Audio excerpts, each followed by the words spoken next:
Around 2017/2018, it wasn't unusual to see your homepage populated with minimalist content.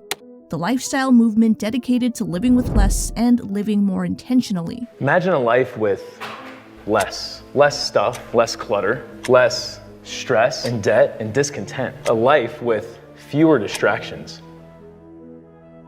While valuable principles everyone can vouch for, somehow this movement got toxic. I wanted it to look like a Pinterest ad, and I wanted everything to match, and it was just like so much more stressful for me trying to be like everybody else in the minimalist community. Minimalists in the community themselves even started to post things wrong with this movement, and some even hinted at leaving it.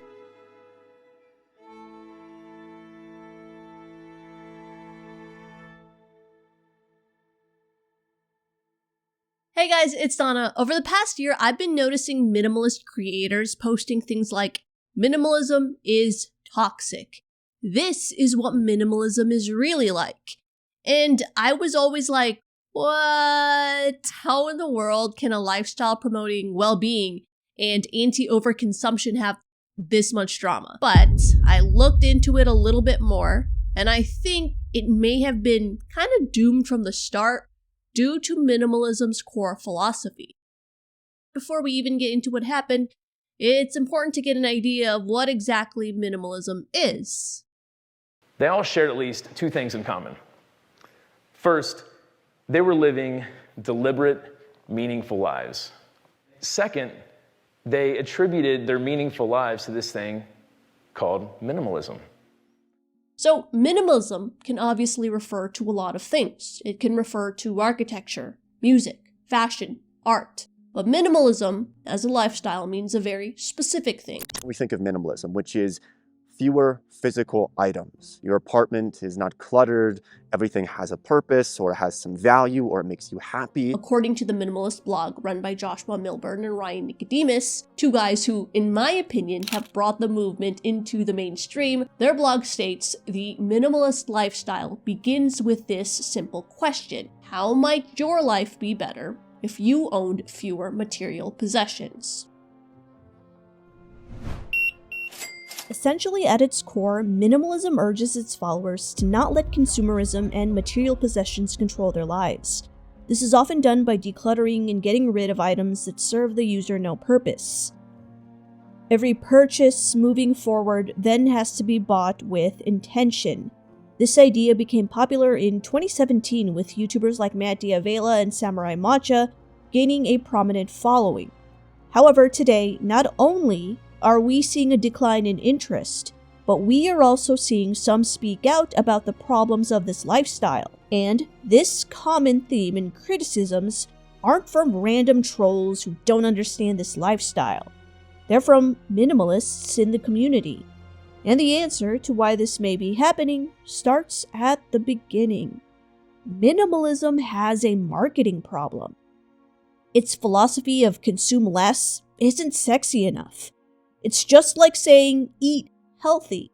When something inherently encourages its followers to consume less, it doesn't have the allure of an industry that is pro-consumption, like video games for instance. Because its creators want you to consume more, they are motivated to design products that capture a shopper's attention. Better storylines, better graphics, better cover art, better challenges. These guys are competing for your attention so you buy their game. And their next one, and their next one, and the next one after that. With minimalism, there's really nothing to buy. Theoretically, aspiring minimalists could watch several videos or read a few blogs and grasp all there is to know about the lifestyle. You can only stretch minimalist content out so much. In fact, Joshua Milburn and Ryan Nicodemus were met with this problem. The duo decided to create a follow-up documentary to their 2015 hit released on Netflix. This new doc released in 2021 had a pretty common theme in its criticisms. It's pretty much the same doc as the first one. One user even stated, the same documentary remixed with slightly worse cinematography. Ouch. Donna, you said this was a problem. Of course minimalism content can't be stretched, that's the whole point. Consuming less and consuming more intentionally. Yeah, you're right. As a philosophy, minimalism did exactly what it was supposed to. You could only say declutter in so many ways. But in order for this philosophy to actually gain traction and be heard by as many people as possible, like it or not, it does have to take on some pro-consumption elements. Like video games, which has to work on being attractive to the consumer, minimalism had to shift to something that attracted more people as well. Some element of it had to be commodified so that it was able to be more shareable on social media. Like, it's not enough to just say, exercise because it'll help you live longer. Everybody knows that. That's like the boring message. What works better is repackaging that message to attract certain groups. You, try Zumba. You look like you'll be good at CrossFit. And you, why don't you join this overpriced gym? Same underlying message of exercising, but the package is different. So minimalism also had to repackage itself to attract more people. It wasn't enough to just say, consume less. And so this is exactly what happened. Perhaps not so much consciously, but more so because minimalist proponents had to design their content to perform on platforms like social media. Content on social media has to be able to cut through the noise of competition and keep the viewer coming back. In order to cut through the noise, the minimalist package was very extreme, which is the norm here. Check out the way we eat food on camera, the most popular home tours, the places we travel. The biggest YouTuber literally builds his channel around this idea. Extremism is able to separate itself from the chaos of everything uploaded on these platforms, and minimalism content is also beholden to this. 2017/2018 favored content that implied minimalists lived on almost nothing. Minimalists attained wealth from living their extreme lifestyle. Minimalists sold everything that they had. This seemed to result in many who were already in the community to be judged by those who felt this extremism was what minimalism was supposed to be.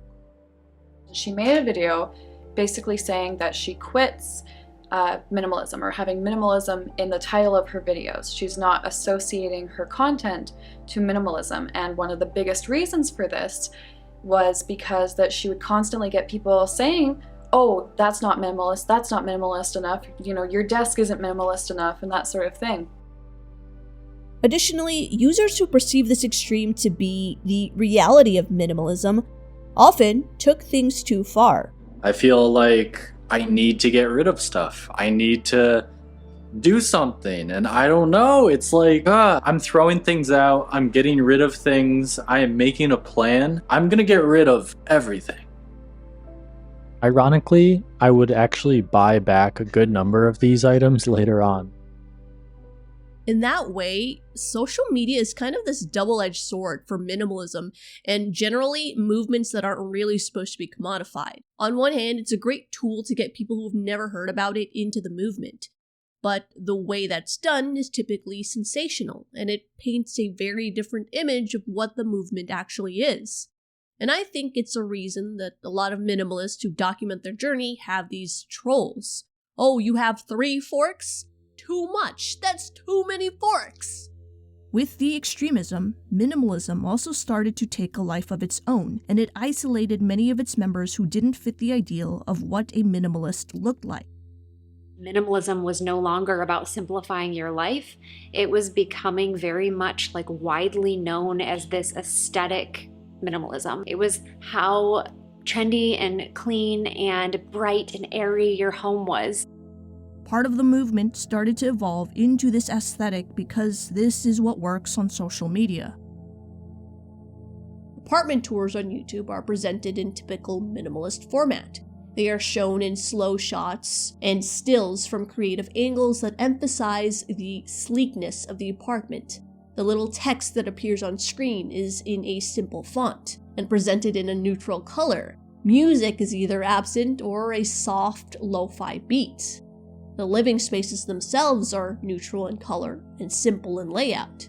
They have few pieces of furniture, each one complementing the room as a whole. Another type of popular minimalist media are decluttering videos. These types of videos, popularized by Marie Kondo, are usually presented in a before-after narrative, emphasizing the process of decluttering. The end results aren't necessarily as minimalist-esque as apartment tours, but these videos certainly promote the same values. Finally, there is a third popular type of media associated with minimalist values. Although this category also is seen often with the culture of self-help, more generally, life organizing videos. These can take many forms, from journaling videos to day planning guides.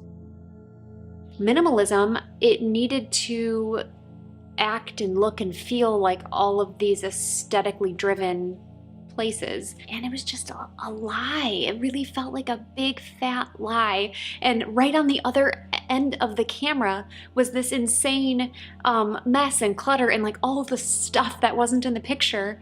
It was just hidden behind the camera, and I felt like in order for me to participate in minimalism, I had to participate in the charade too, and I just kind of lost steam. To be fair, a lot of this is clickbait.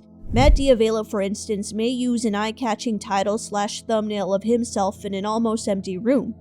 But as his videos progress, his portrayals of the minimalist lifestyle are, for the most part, pretty regular. The minimalist creators, like all of us who regularly produce content on YouTube, are just playing the game of social media. While that may be, the reality of this game still, without a doubt, contributes to a false perception of minimalism. This false perception then leading to community members being classified as not minimalist enough. It is kind of sad that minimalism's philosophy is being overshadowed by its aesthetic, because it does work for some people. I came to realize that the minimalist lifestyle I had been fed was a superficial one, a one-size-fits-all approach to a type of living that has real benefits when approached correctly. Minimalism is not a set of rules you have to follow or you're kicked out of the club. We shouldn't be disturbed when we see complicated and extraordinary things. It seems to work on this model called self-determination theory, which explains what motivates people's behavior. Researchers Edward Deci and Richard Ryan argue that behavior is motivated in two ways, internal and external. Behavior done as a result of internal motivation means one is behaving this way from intrinsic purposes. I'm gonna climb this mountain because I love climbing mountains, it's challenging and it's fun. Then there's external motivations, where behavior is done in accordance to an external set of rules. I'm gonna climb this mountain because that guy that I like is a mountain climber. Or another example, someone is paying me to climb. The research that self-determination theory produced has shown that people who are characteristically high in self-determined behavior experience higher self-esteem, closer relationships with others, more satisfaction in life, and higher levels of feeling competent. On the other hand, those who engage in externally motivated behavior are more likely to compare themselves to others, to feel shame for not living up to the standards of others, and are more likely to blame others for their mistakes and failures. Really, self-determination theory shows us that by cultivating our internal locus of control, we can feel more competent, fulfilled, and happy with our decisions and behaviors. So, climb the mountain only if you want to, not because you want to impress someone. So, for the minimalists, the reward isn't external. They don't derive joy from actually having or buying the new thing. The reward is internal. For minimalists, an object that enhances life answers two questions affirmatively. 1, does it serve a purpose in my life? And 2, does it bring me joy? Minimalism helps some cultivate an internal locus of control by changing the way they perceive their relationship with material possessions. It's a great tool, but paired with extremism, can get out of hand. I'm getting rid of almost too many things. I'm obsessing over it, and there will never be an end to the amount of control I can exercise over the things in my life. So, I don't know if that's something you felt, like the darker side of obsession over control. It's control, for me, at least. Getting rid of things so that I know exactly what I can manipulate in my life and just less things to worry about, and I have complete control over the small amount of things. Now, while minimalism blogs have been in circulation even before this, its importance was made apparent after the 2008 financial crisis. People suddenly realized how little they were in control of their lives, that their fate, well-being, and happiness could easily be directed from somewhere else. The somewhere else happened to lie in their material possessions. Things like houses, cars became our identity, and we never stopped to think if we really need or want another winter coat in our closet just to collect dust. Oh, what a great message, but this packaging is boring! Because of that, certain areas of it were put into this social media filter. It was then illustrated as more extreme and this beautiful aesthetic.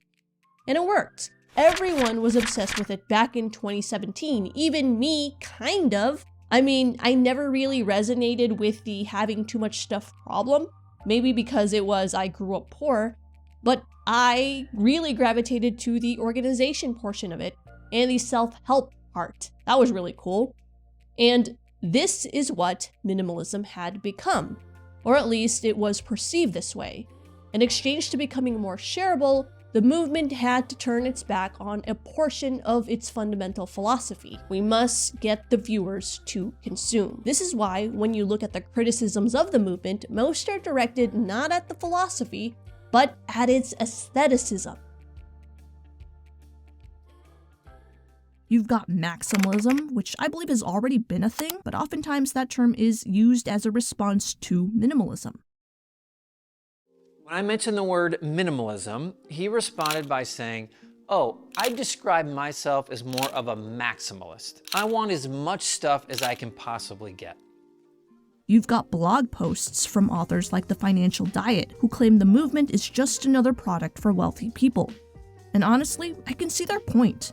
A lot of this style is not cheap.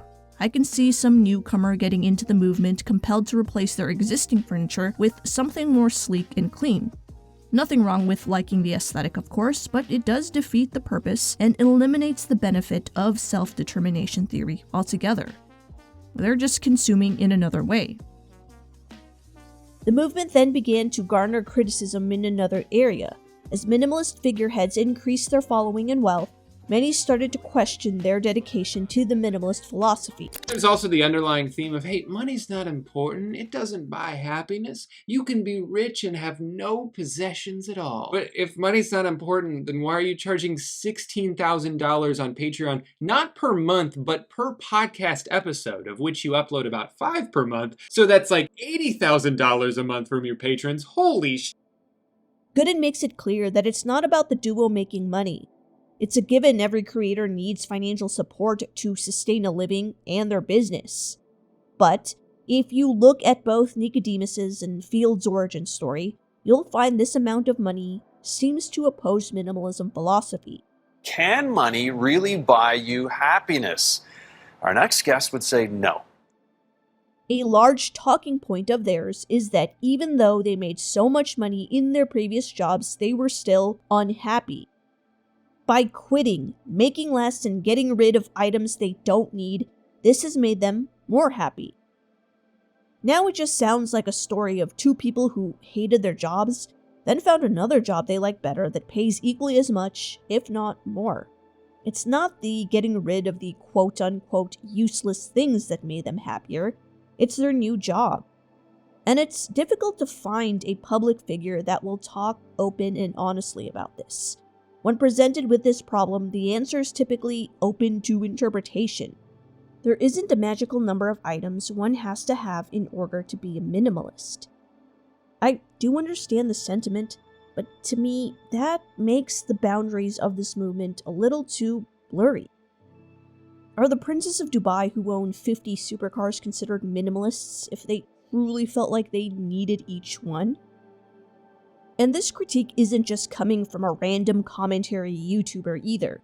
Many of their followers accuse minimalism of being too commercialized. So, who's to blame? Matt D'Avella. Kidding. I'm kidding. What I noticed from watching all these videos about minimalism criticisms is that most of them are from people who are in the community. It's not Philip DeFranco saying minimalism is a scam. It's from the individual who used minimalism as a tool to improve their life, and as they share their journey online, could no longer keep up with what it's become. There doesn't seem to be a central influencer that everyone's blaming that caused this aestheticism. And that's because the problem is us. The problem is how we share online with others, and this isn't just with minimalism, but when we start any journey, when we share this, there's a part of us that wants others to think we are the best at whatever movement we've just joined. See, that new thing for you and I is making that initial shift from living our lives the way we've been used to living to now living a more minimalist approach to life. And naturally, we want to be really good at that, right? At living simply, at making and committing to these changes in our lives. And like I said, it becomes really easy to lose focus because while we do want to be really good at that, there's also that piece of us that is hoping that others think that we're really good at it as well. So instead of focusing on what we're doing and why we're doing it, we're turning all of our attention and all of our focus towards being and looking the best at it. We carefully curate this, creating a false reality of what our journey looks like. And I'm not saying to post your failures as well, because I know people online can be mean. What I am saying though is that this aesthetic has come from this sort of highlight reel of people carefully curating their images and their content, and also from the algorithm promoting that. Minimalism did quite well on social media, being proliferated to the point where it seemed almost mainstream. In that process though, it had to take on a new identity, to be more consumable and shareable, pushing its central idea in the background. With it, the individuals it's helped. But perhaps this is the inevitable price you have to pay when you want any message to cut through the chaos we live in today. Alright guys, so this subject does really interest me as someone who does post stuff for social media. This affects so many other genres and not just minimalism. Like, I know that's kind of the game you have to play to get your idea shared, but there are some stuff like politics and mental health where I'm like, do you think we're kind of crossing a line here? Oh, but you want to spread awareness, so I don't know, like public sentiment on this is really mixed, because then I'll see something like, yeah, he's a liar, but at least he's a great marketer. And yes, I am being vague on purpose because I'm trying to call one out right now. And I don't know, it's going to be interesting to see how minimalism moves forward. But that is the end of the video. I will see you guys next time. Stay psyched.